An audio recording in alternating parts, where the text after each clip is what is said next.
ආයිබෝවන් සුසාන්ස් kitchen YouTube channel එකට වෙනද වගේම ඉතාමත් ආදරෙන් පිළිගන්නවා. ඉතින් අද මම ඔයාලට අරගෙන ආවේ ඔයාලට ගොඩක් වැදගත්යි කියලා හිතන වීඩියෝ එකක්. ඉතින් මීට පෙරත් මම මේ වගේ වීඩියෝ එකක් ගෙනාවා. එතෙන්දී ඒ ගෙනාපු ඒ කියන්නේ සපත්තු වල කුණු දූවිලි ගෑවුනාම කරන්න ඕන පිළිවෙත් දෙකක් කියලා දුන්නා. අද මම තව පිළිවෙතක් කියලා දෙනවා. ඉතින් ඒට වැඩිය ටිකක් වෙනස් විදියට. ඉතින් අද ක්‍රමේ නම් 100%ක්ම හොඳයි.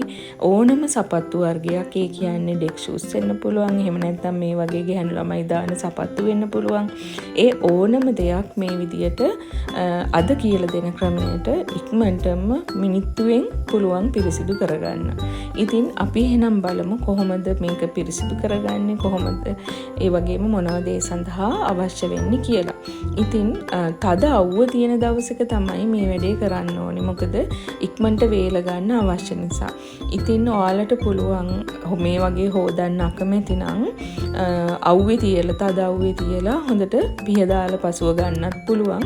නමුත් හොදන්න කැමති කෙනෙකුට මේ ක්‍රමය කරලා හොදලා අවුවේ තියන්න පුළුවන් වේලිනතුරු. ඉතින් මේ සඳහා මම අරගෙන තියෙනවා ඩිෂ් වොෂ් මේස හැඳි දෙකක්. ඒ වගේම බේකින් සෝඩා මේස හැඳි එකක් ගන්නවා. විනාගිරි මේස හැඳි දෙකක් ගන්නවා. ඉතින් ඔන්න ඔය ටික තමයි අවශ්‍ය වෙන්නේ. ඉතින් ඔයාලට විම් වෙනුවට ගන්න පුළුවන් රෙදි සෝදන්න ගේනවනේ ඩිෂ් වොෂ්. ඒ කියන්නේ ඩිෂ් වොෂ් නෙමෙයි ඩිටර්ජන්ට් ගේනවනේ රෙදි සෝදන්න.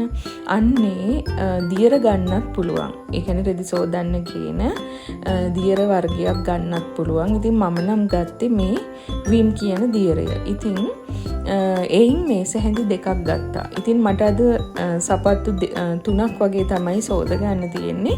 ඒ ප්‍රමාණයට අවශ්‍ය ප්‍රමාණය තමයි ගත්තේ. ඉතින් බේකින් සෝඩාත් මේස හැන්දක් එකතු කරගන්නවා. ඒ වගේම විනාගිරිත් මේස හැඳි දෙකක් එකතු කරගන්නවා.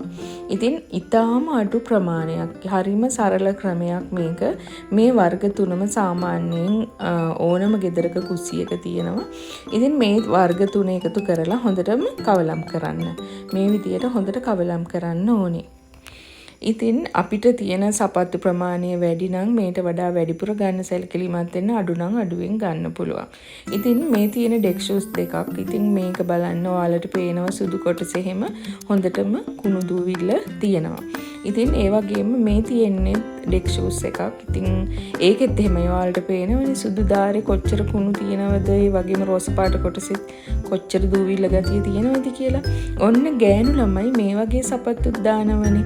ඉතින් මං මෙතෙන්දී ඔයාලට කියන්නේ මේ ඕනම වර්ගයේ සපත්තු ඒ කියන්නේ පාසල් යන දරුවන්ගේ සපත්තු උනත් මේ ක්‍රමයට, ඒ කියන්නේ ලෙදර් වලින් හදපු සපත්තු උනත් මේ ක්‍රමයට පිරිසිදු කරගන්න පුළුවන්. එහෙනම් අද අපි මේ වර්ග තුනම පිරිසිදු කරලා බලමු කොහොමද මේක සුදුසු වෙන්නේ කියලා.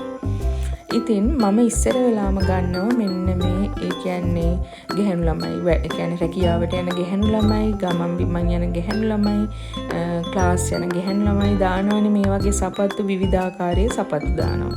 ඇත්තටම මේක මගේ සපත්තු දෙකක්. ඉතින් ටිකක් සතියක් දෙකක් මේ සපත්තු දාගෙන ගියොත් චුට්ටක් ඉතින් මේ වගේ කුණු දූවිලි වැදෙනවා. ඒ පාරවල් තියෙනවා. ඉතින් ඔයාලට පේනවා ඇති දැන් මේක මදිනකොට මේ දියරේ යොදාගෙන මේක මදිද්දි මේ බලන්න වෙනස. ඉතින් ඔයාලට පේන මේ අඩිය හරිය තිබුණේ කොහොමද? දැන් අර අනිත් කොටසත් එක්ක සංසන්දනය කරලා බලන්න කොහොමද පිරිසිදුනේ කියලා. ඉතින් ඒ තරමට මේ මිනිත්තුවක්වත් ගියේ නෑ නේද මේ මිශ්‍රණය හදලා මේ විදියට පිරිසිදු කරගන්න. ඉතින් මෙන්න මේ විදියට මුළු සපත්තුවම පිරිසිදු කරගන්න පුළුවන්. ඉතින් මං හිතනවා මේ ක්‍රමය ගොඩක් පාසල් යන දරුවන්ටත් රැකියාවලට යන අයටත් ගොඩාක් වැදගත්යි කියලා මම කලින් වීඩියෝ එකේ ගෙනාවේ ටූත් පේස්ට් එකතු කරලා කොහොමද මදින්නේ, අනිත් එක බේකින් සෝඩා සහ විනාගිරි විතරක් එකතු කරලා කොහොමද මදින්නේ කියලා. ඉතින් අද මේ සඳහා මම ඒ කියන්නේ ඩිෂ් වොෂ් භාවිත කරලා තියෙනවා. මේ ඩිෂ් වොෂ් තුලින් නැත්නම් ඩිෂ් වොෂ් කියන්නේ කුස්සිය ගන්නේ ඔයාලා විම් වර්ගය තමයි වඩාත් හොඳ. ඉතින් විම් වර්ගයක් පාවිච්චි කරලා, ඒ විම් නැත්නම් වෙන වර්ගයක් හරි පාවිච්චි කරලා ඔයාලට පුළුවන් මේ මිශ්‍රණය හදාගන්න. ඉතින් මේ ටිකෙන් නම් මෙහෙම හොඳට මුළු සපත්තුවම හොඳට අතුල්ලලා හොද ගන්න. ඉතින් මෙන්න මේ වගේ ඔයාලට පේනවා මං මදින්නේ මොකකින්ද කියලා. ඉතින් මේ වගේ පිඟන් හොදන්න ගෙනාපු කෑලි තියෙනවානේ. අන්න එයින් එකක් යොදා ගන්න මේ සඳහා. ඒක අයින් කරලා තියාගන්න. ඔයාලගේ සපත්තු ඒ කියන්නේ අපාට වෙද්දිම කුණු දුවිලි බැඳෙද්දිම ඔයාලට පුළුවන් ඒක භාවිත කරලා මේ විදිහට සපත් දෙක පිරිසිදු කරගන්න. ඉතින් එහෙම නැත්නම් ඔයාලට බ්‍රෂ් එකක් උනත් මේ සඳහා යොදා ගන්න පුළුවන්. ඉතින් බ්‍රෂ් එකකට වැඩිය මට හිතෙනවා මේ වගේ ක්‍රමයක් සුදුසුයි කියලා. ඉතින් මෙන්න මේ රෝස පාට ඩෙක් ෂූස් දෙකක් මම දැන් ඔයාලට හොදලා පෙන්නනවා. මේ බලන්න ටක් ගාලා අපිට ඇහැ පියවෙන සුරංගුවට මේ ටික පිරිසිදු වෙන විදිහ බලන්නකෝ ඒ ක්‍රමය කොච්චර හොඳද කියලා. ඉතින් මේ විදියට ඔයාලට පුළුවන් ඔයාලගේ දරුවන්ගේ සපත්තු පිරිසිදු කරන්න. ඒ වගේම පන්ති යන දරුවන්ගේ අම්මලට දරුවන්ට උනත් පුළුවන් තමන්ගේ සපත්තු දෙක කාටවත් නොකිය මේ ක්‍රමයට පිරිසිදු කරගන්න. වැඩි මුදලක් යන්නේ නැහැ. ඉතින් අර පරණ පාටට දුවිලි එක්ක දාන සපත්තු වලට වැඩිය මේ ක්‍රමයට පිරිසිදු කරන් දානකොට ඕනම කෙනෙක්ගේ වැදගත් පෙනුමක් තියෙනවා, පිරිසිදුකමක් පේනවා. ඉතින් පාසල් ළමුන් උනත් සපත් දෙක හොදන්න නැතුව දැම්මොත් වෙන්නේ ඇත්තටම අපිරිසිදු ළමයෙක් කියලා හංවඩු ගැහෙන එක. ඉතින් ඔයාලා දැක්ක නේද මං අතින් පෙන්නුව සුදු කොටස ඇඟිල්ලෙන් පිහදාලා කොච්චර පිරිසිදු වෙලාද කියලා ඔයාලා දකින්න ඇති. ඉතින් මෙන්න මේ විදියට මම සපත්තු ජෝඩි තුනම පිරිසිදු කරගත්තා. ඊට පස්සේ මම මේ සිංක් එකට අල්ලලා තමයි හොදන්නේ. ඉතින් මෙතෙන්දි මම අවධානයෙන් කියන්න ඕන මට වීඩියෝ කරන්න පහසු නිසා තමයි. නැත්නම් මේ සිංක් එකේ කවදාවත් මම හොදන්නේ නැහැ මේ සපත්තු. නමුත් ඇත්තටම මේ වීඩියෝ එක ගේන්න පහසු තැනක් ඕන. ඒ නිසා මම යොදාගත්තේ සිංක් එක. ඔයාලා නම් සිංක් එකේ හොදන්න එපා. ඇත්තටම මම මේ සපත්තු ටික හොදලා සිංක් එක හොඳට මැද්දා. ඉතින් ඔයාලට පුළුවන් එළිය තැනක් යොදාගෙන මේ විදියට එළිය ටැප් එකකින් සෝදලා වේල ගන්න. ඉතින් මං ඉස්සෙල්ලා කිව්වා මේ සපත්තු හොදන්න අකමැති නම් ඔයාලට හිතනවා නම් සපත්තු නිතර හේදුවම කැඩෙනවා කියලා ඔයාලා හොදන්න එපා. මේ ටික හොඳට අතුල්ලලා අවුවේ තියන්න. අවුවේ තියලා ඊට පස්සේ වේලනවනේ හොඳට අවුවට. ඊට පස්සේ සපත් දෙක ඩෙක් ෂූස් නම් හොඳට ගසලා ගන්න පුළුවන්. අනිත් ඒවත් ඔයාලට පුළුවන් රෙදි කෑල්ලකින් පිහදාලා පාවිච්චි කරන්න. ඉතින් ඒ නිසා ඔයාලට පහසු ක්‍රමයක්, ඔයාලා කැමති ක්‍රමයක් භාවිත කරන්න පුළුවන්. ඉතින් ඔන්න මම සපත්තු ඔක්කොම ටික හොදලා ඉවරයි.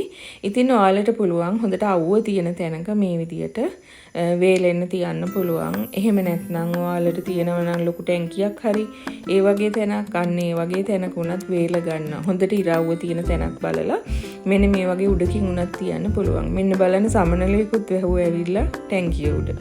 ඉතින් මේ විදියට හොඳට තද අවුවේ වේල ගමු. ඉතින් ඔයාලත් මේ ක්‍රමය අනුගමනය කරලා බලන්න. ඔයාලගේ අදහස් කියන්න. ඉතින් කලින් වීඩියෝ එකත් ඔයාලට බලන්න පුළුවන්. ඔයාලට පහසු ක්‍රමයක් යොදා ගන්නත් පුළුවන්. ඉතින් මේ වීඩියෝ එක බලලා හොඳයි කියලා හිතෙනවා නම් වීඩියෝ එක ලයික් කරන්න, ෂෙයා කරන්න, සබ්ස්ක්‍රයිබ් කරලා නැත්නම් සබ්ස්ක්‍රයිබ් කරන්න. ඒ වගේම ඔයාලගේ අදහස් දක්වන ලෙස ඉතාමත් ආදරෙන් ඉල්ලනවා. මගේ අඩුපාඩු තියෙනවා නම් ඒව උනත් කියන්න. මම කැමතියි ඒ අඩුපාඩු හදාගෙන ඇත්තටම මේ වගේ වටිනා වීඩියෝ අරගෙන එන්න. ඉතින් ඔයාලත් මේ ක්‍රමයේ ඩෙක් ෂූස් සපත්තු මේ වගේ පාසල් සිරෙප්පු සපත්තු මේ විදිහට හොදලා බලන්න. ඉතින් ඔයාලට සුබ දවසක් කියමින් අදට නවතිනවා.